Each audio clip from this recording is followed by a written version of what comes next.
Hello and welcome to this November edition of Local Image. I'm Judy Sky-Voss and I'm here at the Oakdale Veterans Memorial located just outside of Oakdale City Hall. In recognition of Veterans Day this month, we thought we'd share a collection of stories focused on our veterans and their families. We'll bring you those stories and more information about this memorial a little later. Right now, we'd like to take you to a music venue in Minneapolis for the Breathe Easy Music Festival. This annual cystic fibrosis fundraising event has grown in scope and size over the last few years, but the driving force and mission behind it has stayed the same thanks to its creator, Rob Olson. Rob's two sons were born with cystic fibrosis, a genetic disease that mainly affects the lungs, but can also impact other organs like the liver and pancreas. When Rob and his family began hosting the fundraiser at their Lake Elmo home, it was all he could do to help raise money and awareness in fighting for his sons. But his efforts ignited something bigger, and this year's event, featuring headliners Sister Hazel and a host of other national and local performers, is a testament to that.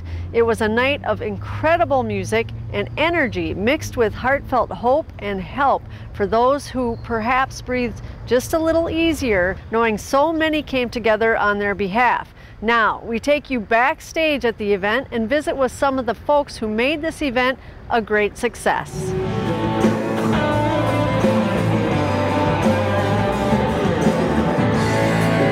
All right, well, we have with us now Noah Bodner. Did I get that right? With the Plot Hounds. Did you have a good time up there tonight? Phenomenal time. It was so great to be on stage for what is an incredible cause, Cystic Fibrosis Foundation.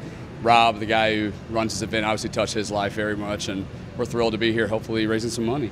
So tell us a little bit about the band Plot Hounds. How long have you been around, and where do we find you singing here in the Twin Cities? Yeah, so actually we were all in different bands previously. In April, we all came together to form the Plot Hounds. I'm a Georgia boy, Ansley's from North Carolina. We got a buddy from LA, 2 Minnesotans and Iowans, so it's kind of a melting pot of everywhere, per se. And we just had a passion for writing our own music and performing it, and got together and said, let's give it a go. And give us a look up. We'd love to have you out to a show. Carry on my wayward son. There'll be peace when you are done. Lay your weary head to rest. Don't you cry no more.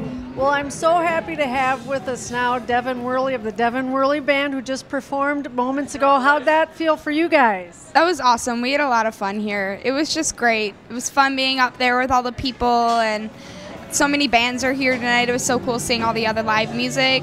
It's just been really fun. I noticed when your band started performing, everyone got a little closer to the stage. You must be used to that.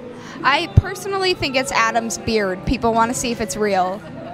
Now, congratulations, because you were just, what was the title that you received? I just received the Best Upcoming Artist Under 18, and as a band, we got Best Music Video. Woo, woo! And that's with the Independent Country Music. The Independent Country Music Association Awards. That is pretty dang exciting. Congratulations. We're all super happy and super excited. I don't think Jason has stopped Facebooking about it since we got the award, but we're all really happy about it. Well deserved, to be sure. How does it make you feel, obviously, to be doing such a good thing tonight for people who really need it? It's just really nice. Like, it's good to be here and supporting all of this, and nice to be a part of it, even if we're only up there for 45 minutes or however long we were up there. It's just nice to be a part of something. Devin, it's always a pleasure. Keep on doing what you're doing. You're doing great things, and what a great event tonight. Thanks for being a part of it. Thanks for coming out and talking to me. Woo, woo! Now kick up your heels. Yeah! How about the hand for these great artists up here tonight? I have with me now Branch and Dean. How was it tonight? It was so great. It's always great to play for such a great cause, and we love it. CF is our life now. So. It is. Tell people why that is. Well, I had a son that passed away last year with cystic fibrosis, and my son was my hero. And one of the things he wanted to do was he wanted to be a spokesperson for CF, and I didn't know how that was going to unfold. I always taught my kids, you know, God has a reason for everything. And one of the last things my son said to me was, "Dad, I know God's got a reason for me having what I got." He said, "But I don't understand why." And I broke down right there, and I was like, "Son, I don't understand why either, son, but I know why now, and it's to do what we're doing, and I get to be his spokesperson. You know, I probably won't do it as well as he does, but you know, I get to live that dream first. And we've always loved music, and it just worked out. We get to do the music with it. That's right. And now it's you know, watching my brother go through mortal hell on earth here. You know, it's music with a purpose, and what we all do, what you guys do, it changes lives. Get involved. You know, help out, donate, because we've been all over this country and all over the world now. You know, to fight the fight for cystic fibrosis, and I can tell you, donations, it matters. The money that comes in, it matters. What people do matters, and you know, they're so close to the science behind the cure, and you know, we believe it's going to happen, and we want to do our part to help. Thank you for carrying on the great work that you're doing on behalf of the organization and being here tonight. Oh my gosh, you guys did a great job. Everybody loved your performance. Oh, we had a great time, and thank everybody that came out tonight and helped, and thank y'all for watching this great show, and thank you.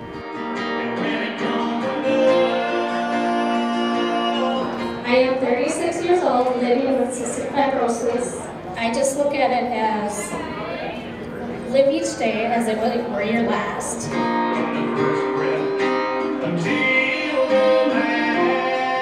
Without all the fundings and all the research that goes towards CF, I know I would not be here today. Some of our viewers may recall, because we shot some footage of you a couple years ago on the stage, and you had the oxygen tank strapped on. You don't anymore. Tell us why. I sure did, and that tank was not light to carry around, and I carried it around 24/7, but I no longer need that tank because fortunately 1 year ago on August 27th, or I'm sorry, this year August 27th was 1 year that I received a double lung transplant. Wow, and look at you. It's incredible. I have a whole new life. I've been so blessed to have this second chance at life.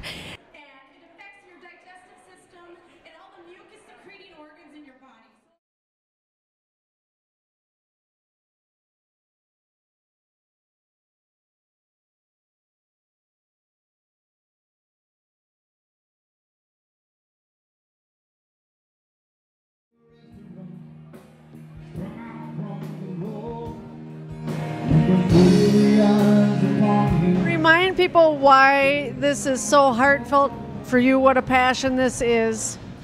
Well, AJ, our 14-year-old, was practically dead when they figured out that he had cystic fibrosis. He went blind, his body was shutting down.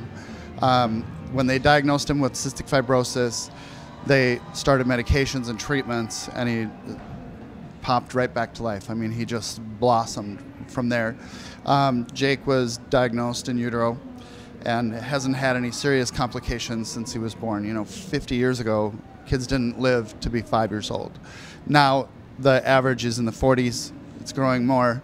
And the biggest and most important part about the point in time that we are right now is that they found a medication that corrects the basic defect in about 5% of the population. They're going for FDA approval on another 50% this winter.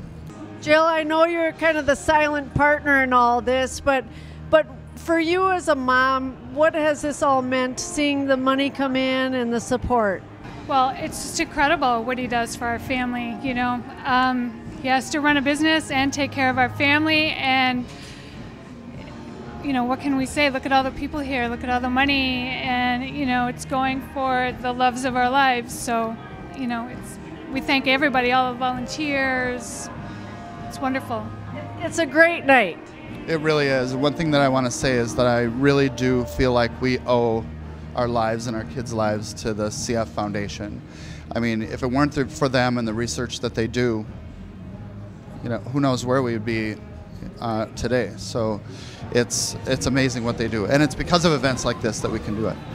And for those people who maybe didn't make it here tonight, we hope it'll happen again next year. Is there a place they can go online to donate and be a part of it anyway? Yes, you can go to our website, which is breathetoday.org, and go to the donation page and make a donation.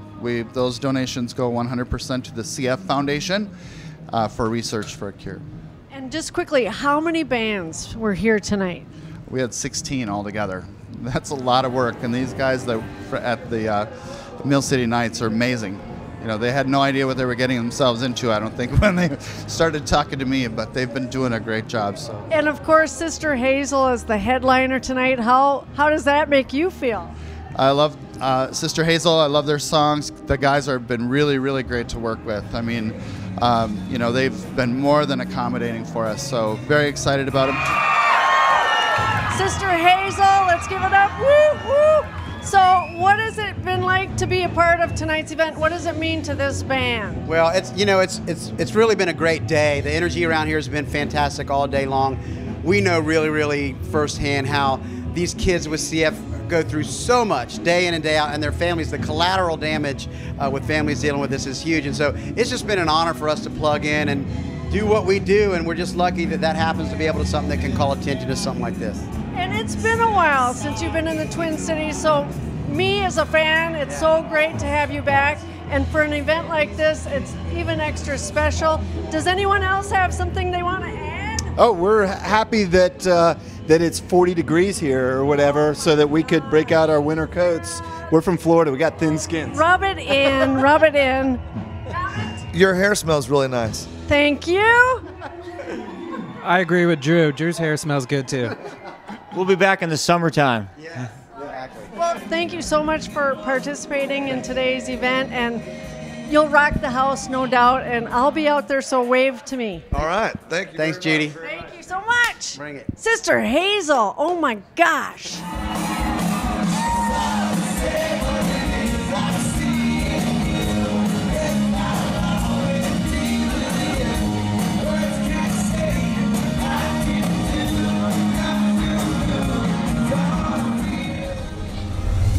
Congratulations to Rob and his family and the many volunteers who put together the event, and to the almost 800 people who came out in support of the Breathe Easy fundraiser. Just under $50,000 was raised by their efforts. It's amazing what people can do when they put their minds and heart towards a common goal. And that's exactly what happened right here 2 years ago, when a group of veterans and citizens came together to form a nonprofit organization aimed at raising funds and awareness for their goal of constructing this beautiful Veterans Memorial here in Oakdale. It's a lasting legacy for all in this community, and in keeping with lasting legacies and in recognition of Veterans Day this month, we would like to honor all who have and do serve our country by sharing some segments we've created over the years. We hope you enjoy this look back at these veteran-focused clips.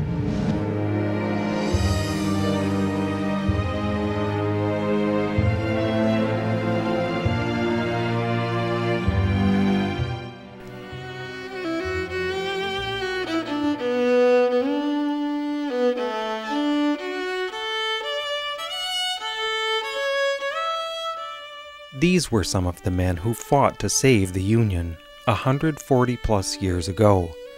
They came from a variety of states: Minnesota, Wisconsin, Iowa, Vermont, Indiana, and they fought in cities many had doubtless ever heard of: Antietam, Petersburg, Richmond.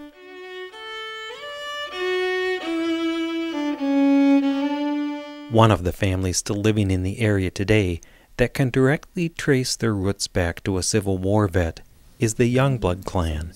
Their ancestor, Frederick Youngblood, enlisted in the 2nd Minnesota Infantry. In fact, he actually took the place of a wealthy doctor's son who was supposed to be marching off to war. So he received what I believe is $500 to replace or be a substitute in the Civil War.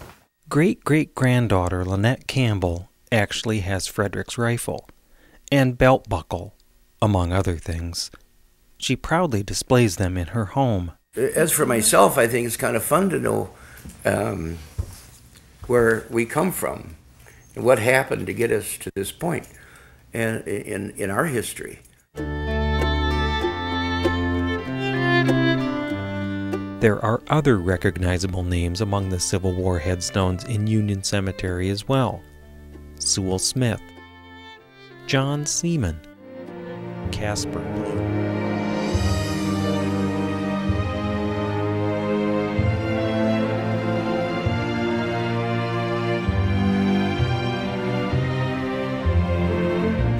And I ask but one thing. Remember the motto on the bottom of the black and white flag. Please, don't forget me. And just an ordinary topic come up. I just received word from Silhai in the Pacific at Hawaii. They have recovered 4 more bodies from the Chosin Reservoir.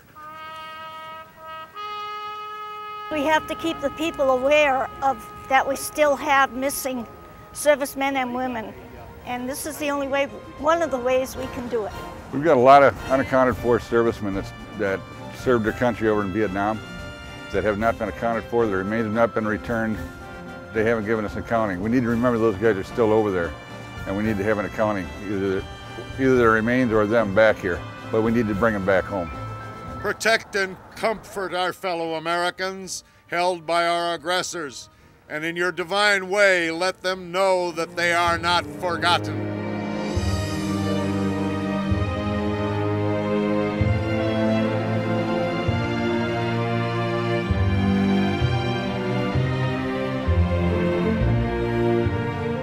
Veterans, both young and old, shared their stories during a pontoon ride on White Bear Lake.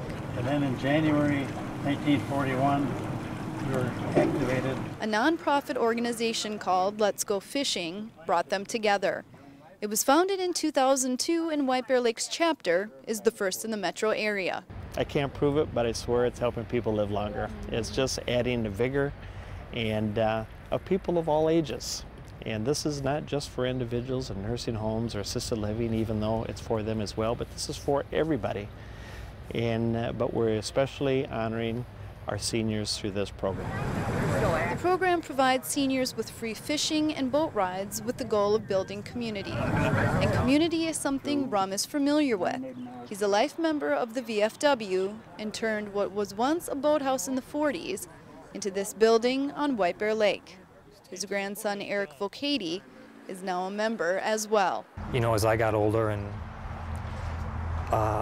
you know, was involved in a couple wars and was able to join the club, just, you know, of course, join the club as soon as I was able. And it's a pretty cool experience, pretty cool feeling.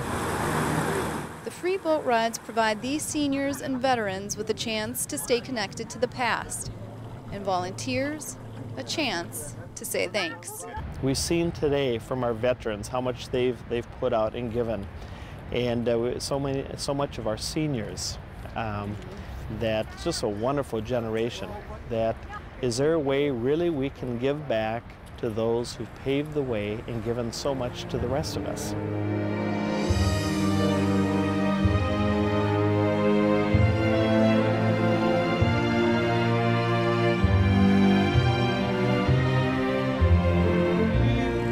How precious is that grace of thee, we first believed. So we want to keep it safe for everybody. That way if a piece of something falls off of a Honda or Kawasaki. Saw you last night, didn't even get to hug you. How are you, brother? Good. Glad you're here, man. Today is the 6th annual Tribute to the Troops motorcycle ride. Once a year, we get on our motorcycles and we go to the homes of fallen heroes in the state of Minnesota.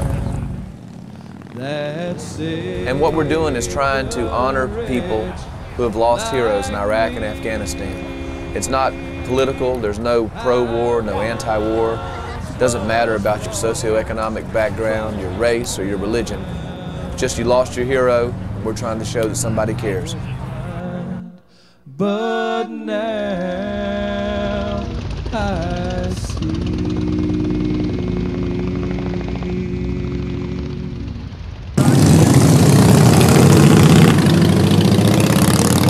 This vast group of people you see that are on this trip, they share two things: the love of motorcycles and the riding of motorcycles, and the absolute highest regard and respect for our military. You know, regardless of what you see on TV or reading the newspaper, there are people out there that care, and we're behind our American military 100%.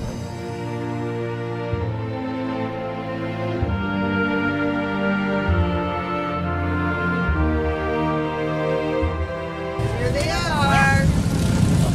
I gotta get a picture.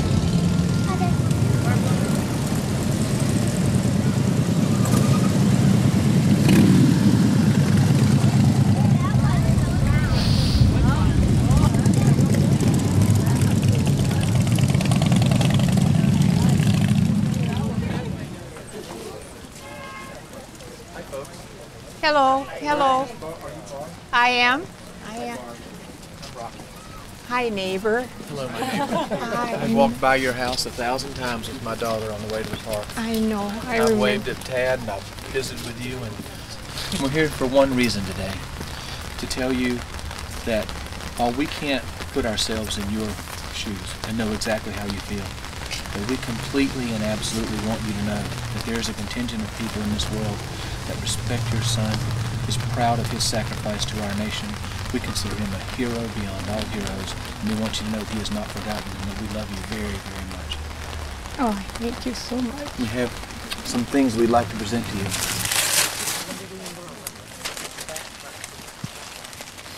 Thank you. He's a handsome man, wasn't he? Thank you so much. Thank you so much. Won't you fly home, my sweet angel? Major Tad Hervis, 48, of Coon Rapids, Minnesota. Tad was a hero beyond all heroes. Ladies and gentlemen, I present to you Barb and the Hervis family. Won't you fly home,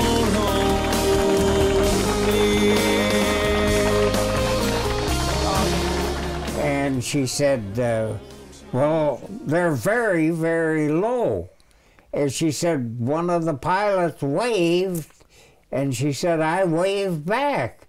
And sure enough, there was about 200 flying over the house. I told my wife, I said, the only place in the world that I know uses a red circle is Japan.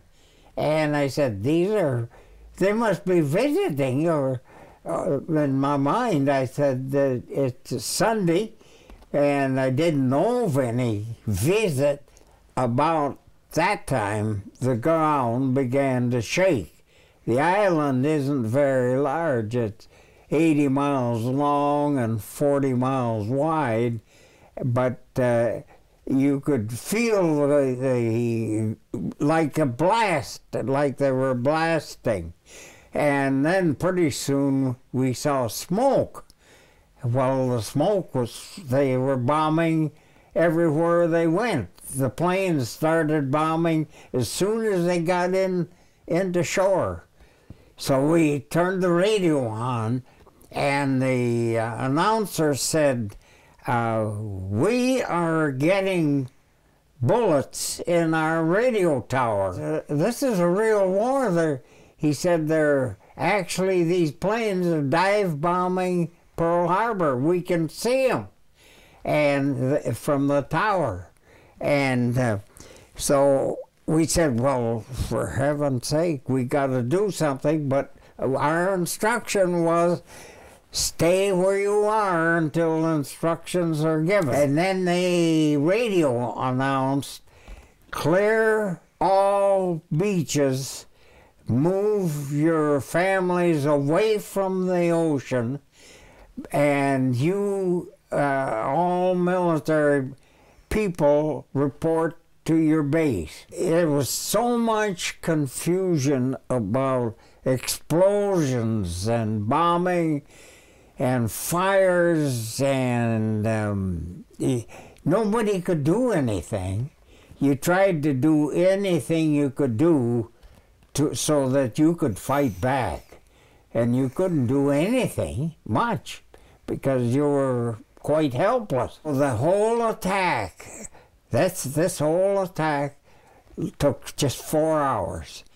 and over 2,000 men killed and 7 battleships sunk.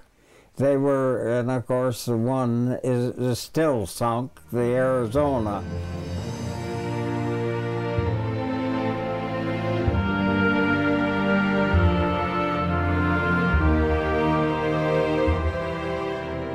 Tom is great. You know, he's a Vietnam veteran. He understands, you know, what a lot of the veterans have gone through. He's gone through it as well.